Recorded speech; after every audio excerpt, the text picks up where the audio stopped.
Selamat datang di channelnya Bang Jack. Silahkan simak materi tambahan pembelajaran PAIBP di masa pandemi COVID-19 semester genap tahun ajaran 2020-2021.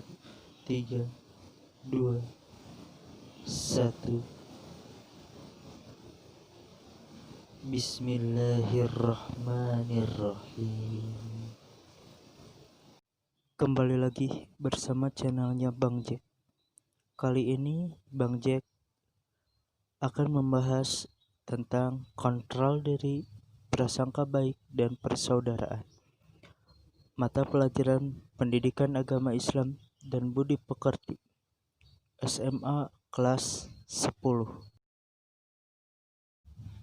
Peta konsep. Yang pertama, memahami makna perintah Allah. Quran Surat Al-Hujurat ayat 10 dan ayat 12. Yang kedua, menganalisis makna perintah Allah.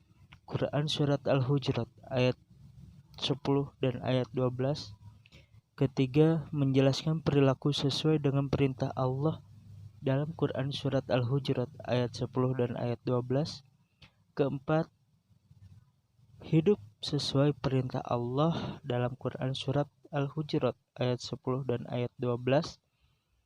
Kelima, mempraktikkan perintah Allah dalam Quran Surat Al-Hujurat ayat 10 dan ayat 12. Dan yang keenam, hikmah mempelajari perintah Allah dalam Quran Surat Al-Hujurat ayat 10 dan ayat 12.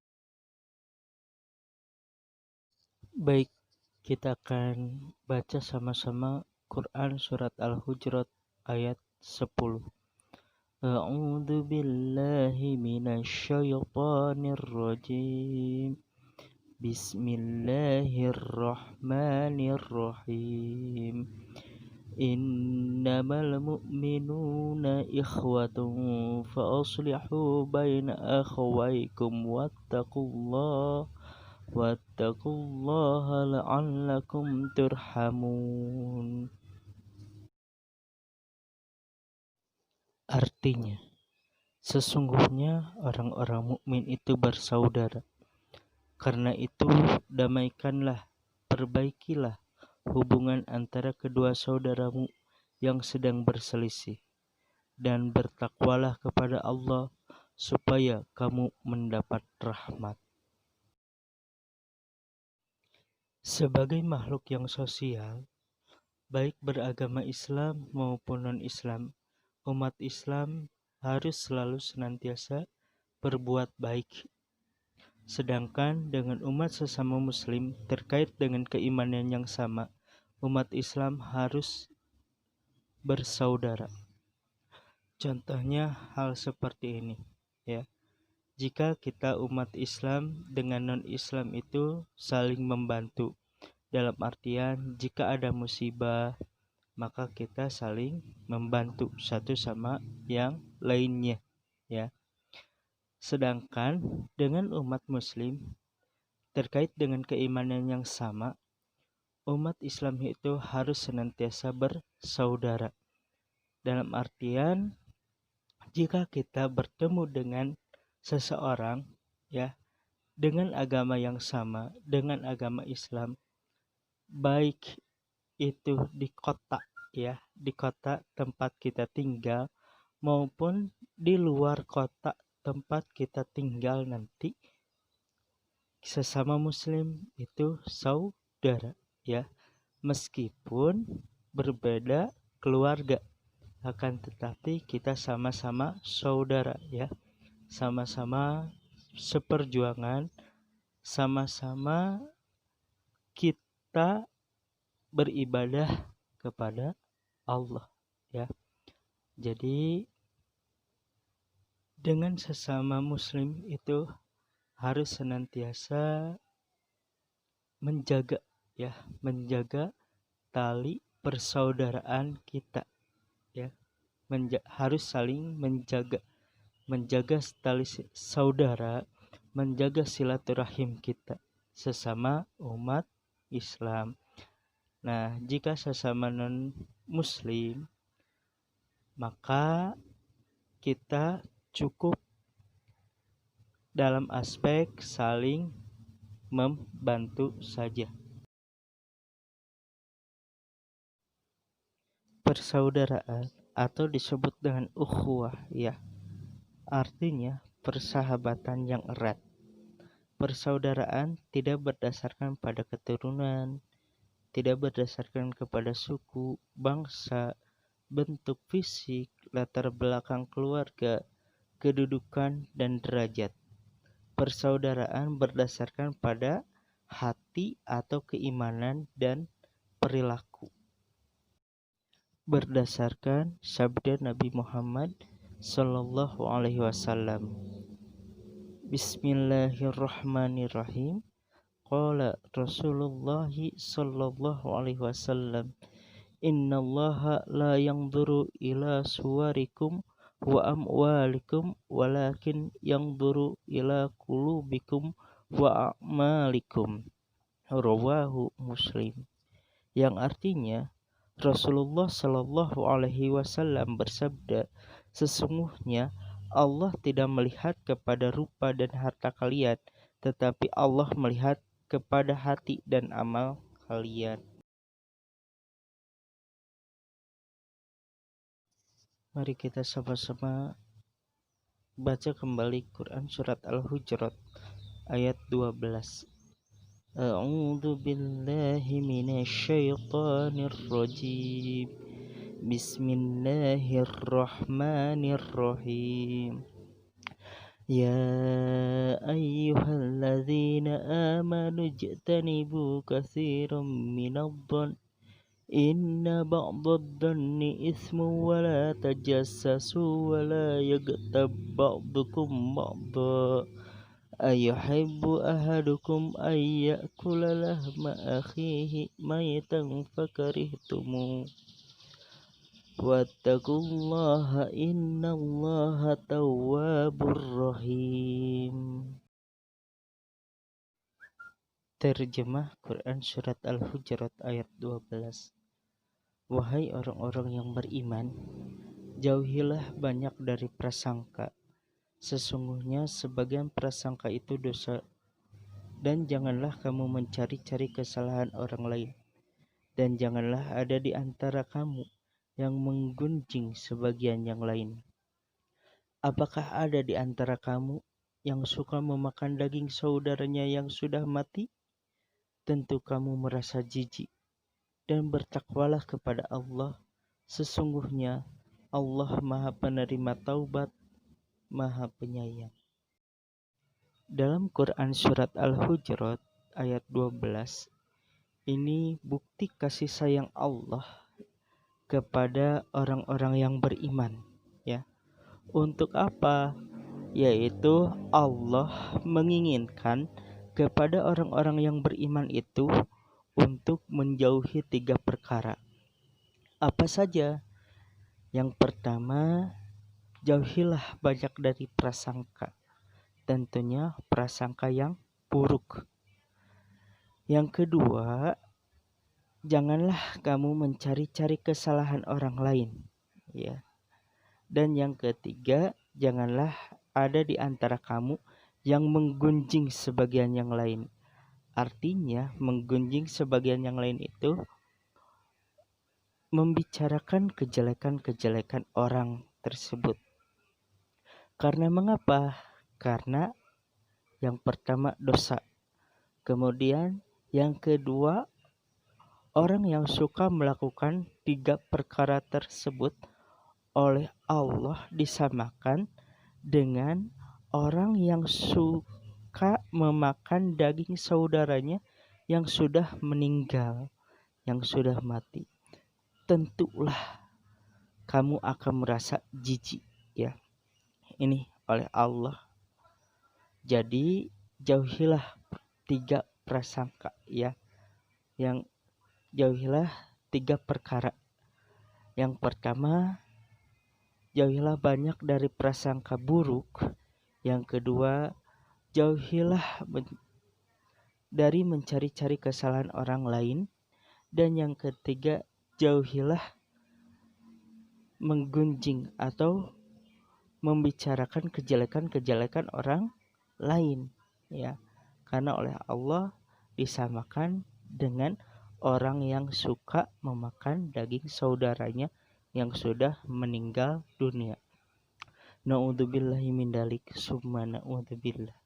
Jika ada orang yang seperti ini, maka kita harus senantiasa menjauhi. Bagaimana kalau suka seperti ini? Nah, kalau tadinya yang suka seperti ini, kita taubat, ya, kita taubat kembali dan jangan diulang kembali, ya, jangan diulang lagi. Analisis isi kandungan Quran Surat Al-Hujurat ayat 12. Yang pertama, Allah memerintahkan kepada umat Islam untuk senantiasa bersikap husnudon atau prasangka baik. Contohnya seperti ini. Jika ada rekan kita yang terlambat masuk sekolah, maka sikap kita harus berprasangka baik. Contohnya, mungkin dia terlambat, ada kendala di jalan. Bisa saja terlambat itu karena sulitnya kendaraan, bisa saja karena kehabisan bensin, bisa saja karena macet di jalanan. Yang kedua, itu sikap husnudon dan suudon dapat muncul dalam perilaku manusia. Kebanyakan berkaitan dengan nikmat Allah, ya.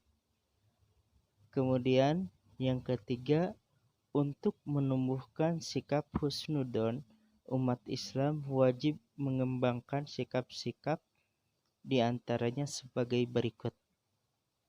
Menyadari bahwa semua kenikmatan datang dan berasal dari Allah Subhanahu wa Ta'ala. Yang kedua, menyadari Allah Subhanahu wa Ta'ala akan memberikan kenikmatan sesuai jerih payah yang dilakukannya. Dan yang ketiga, menyadari bahwa ketika Allah memberikan kenikmatan kepada seseorang, pada saat yang sama Allah juga memberikan kenikmatan sesuai dengan jerih payahnya. Jadi bisa disimpulkan oleh kita, ya, barang siapa yang ingin dilebihkan nikmatnya oleh Allah, maka kita harus berusaha, ya, berusaha sekuat mungkin. Untuk apa? Yaitu untuk mencapai apa yang kita dambakan. Selain usaha apa? Selain usaha, kita harus memperbanyak berdoa kepada Allah, ya, meminta kepada Allah, meminta apa yang kita cita-citakan. Jika kita tidak berdoa, jika kita tidak meminta, atau jika kita tidak beribadah kepada Allah, pasti oleh Allah akan diberikan kenikmatan hanya segitu saja, ya, tidak lebih dan tidak kurang.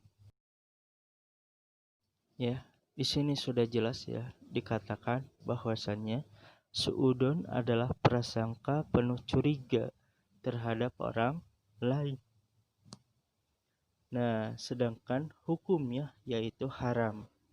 Berarti kita diharamkan oleh Allah untuk memiliki prasangka suudon. Yang harus kita miliki yaitu prasangka husnudon.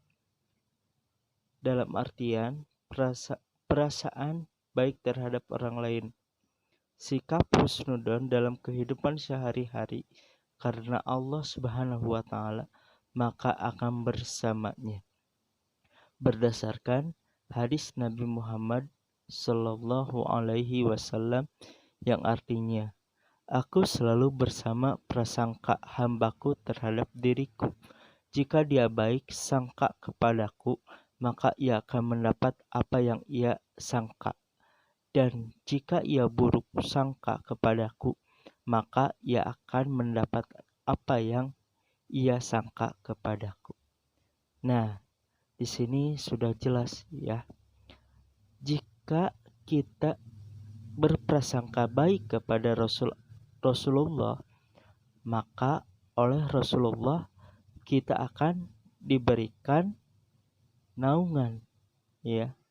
Kita akan dibantu oleh Rasulullah. Akan tetapi jika kita mempunyai prasangka buruk terhadap Rasulullah, maka ia akan mendapat apa yang ia sangka kepadaku. Ya, di slide yang selanjutnya yaitu kita akan membahas tentang kontrol diri.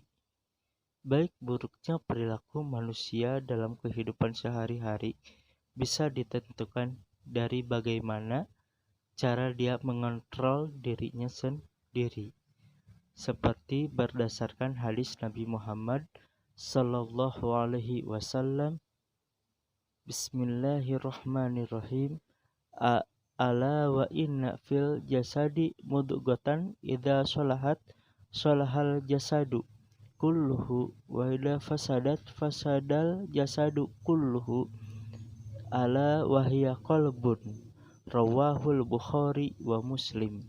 Yang artinya, ingat sesungguhnya di dalam diri manusia itu ada segumpal darah. Jika segumpal darah itu baik, maka ia akan baik pula seluruh tubuhnya. Sebaliknya, apabila segumpal darah itu buruk, maka buruk pula seluruh tubuhnya. Ingat, segumpal darah itu ialah hati. Hadis riwayat Bukhari dan Muslim. Ya, sudah jelas di sini bahwasanya Allah Subhanahu wa taala melihat ke dalam hati manusia. Jika hati manusia baik, ya, maka amalan-amalannya pula itu baik. Jika hatinya buruk, maka amal-amalannya pula itu buruk, ya. Ini tergantung kita, ya. Hati kita mau dibawa kemana? Apakah mau dibawa ke jalan yang benar, yaitu sesuai tuntunan Al-Quran dan hadis, ataupun mau dibawa ke jalan yang salah atau jalan yang batil. Penerapan perilaku persaudaraan. Penerapan ukhuwah atau persaudaraan dimulai dengan menjauhkan diri dari permusuhan, perselisihan, dan pertikaian. Umat Islam wajib untuk memperbanyak dan mempererat tali persaudaraan dengan cara saling mengenal, saling mengerti, saling mendoakan, saling memberi senyuman, dan salam ketika bertemu. Sikap ukhuwah akan mendatangkan banyak manfaat. Diampuni dosa, dicintai oleh Allah, diberikan naungan, dan ketentraman jiwa. Maka kita harus memperbanyak yang namanya saudara, ya. Saudara itu bisa di mana saja, ya. Asalkan kita target mempunyai banyak saudara, ya. Satu musuh terlalu banyak bagi kita, akan tetapi 1000 teman itu terlalu kurang untuk kita. Kenapa kurang? Karena yang namanya saudara, ya, apalagi yang namanya seperjuangan itu, kita akan selalu diperhatikan oleh orang lain, ya. Contohnya dibantu. Apabila kita dalam kesulitan, pasti akan ada orang yang membantu, ya. kemudian banyak mendatangkan yang namanya rizki, atau juga umur kita akan panjang. Dalam artian kita akan selalu dikenang oleh saudara-saudara kita meskipun kita sudah meninggal dunia. Itulah penerapan perilaku persaudaraan. Sebetulnya masih banyak ya, masih banyak lagi penerapan perilakunya. Selanjutnya, penerapan perilaku prasangka baik. Yang pertama, perilaku husnudzon wajib dipelajari dan diamalkan dalam kehidupan sehari-hari. Yang kedua, husnudzon dapat dilatih secara terus-menerus. Yang ketiga, husnudzon merupakan akhlak mulia yang sulit untuk diterapkan. Oleh karena itu harus senantiasa dibiasakan. Yang keempat, mulailah menerapkan husnudzon ketika ditimpa musibah, yakni dengan mengambil hikmah dari setiap kejadian yang menimpa kita. Cara melatih sifat husnudzon yaitu dengan cara kita selalu mendekatkan diri kita kepada Allah. Kemudian kita harus memperbanyak yang namanya bersyukur kepada Allah atas apa yang Allah berikan kepada kita, atas nikmat yang Allah berikan kepada kita. Kemudian kita harus bersabar. Pasti Allah menimpakan ujian kepada kita. Allah ingin mengetahui seberapa besar keimanan kita. Jika kita bisa menyikapi musibah tersebut, ya, tentunya kadar keimanan kita ini lagi naik. Akan tetapi jika kita tidak bersabar ataukah marah-marah dan lain sebagainya, maka kadar keimanan kita lagi menurun. Oleh sebab itu, yuk kita sama-sama untuk selalu menjaga diri kita, untuk selalu terus-menerus mengingat kepada Allah, ya. Kita hidup di dunia ini tentunya mempunyai jatah umur, ya, yang kita tidak tahu sampai tahun atau sampai usia berapa kita di dunia. Makanya dari mulai sekarang kita harus senantiasa selalu mendekatkan diri kita kepada Allah Subhanahu wa Ta'ala. Penerapan perilaku kontrol diri. Sikap kontrol diri berperan sebagai pengendali terhadap segala bentuk perilaku yang tidak baik. Sikap kontrol diri perlu dikembangkan sehingga di dalam melakukan sesuatu didasarkan pada perhitungan antara untung dan ruginya. Perilaku kontrol diri sangat penting agar manusia tidak terjerumus ke dalam perilaku sesat sebagai akibat dari kelalaian. Manfaat perilaku kontrol diri. Yang pertama, terhindar dari perbuatan dosa. Yang kedua, terhindar dari hal-hal yang dapat merugikan diri sendiri dan orang lain. Dan yang ketiga, terhindar dari sikap sombong dan sikap egois. Yang kedua, manfaat perilaku prasangka baik. Yang pertama, terhindar dari sifat iri dan dengki. Yang kedua, hati menjadi tenang. Yang ketiga, selalu berpikir positif. Dan yang keempat, mudah bergaul dengan teman. Manfaat perilaku persaudaraan. Yang pertama, dapat memperbanyak teman dan saudara. Yang kedua, dapat menambah relasi yang banyak. Yang ketiga, dapat mempererat tali persaudaraan dan kekeluargaan. Jadi sudah jelas ya, apabila kita mempunyai kontrol diri yang bagus, kemudian kita punya sifat prasangka baik dan mempunyai tali persaudaraan yang luas, maka hidup kita seolah-olah akan menjadi mudah ya. Karena apa? Karena ketiga faktor tersebut kita akan tentram di dalam hidup, kita akan nyaman. Kemudian bagaimana kalau belum bisa atau belum mengamalkan ketiga ini? Jika kita belum mengamalkan kontrol diri, belum mengamalkan prasangka baik, atau belum mengamalkan tentang persaudaraan, yuk dimulai dari kita.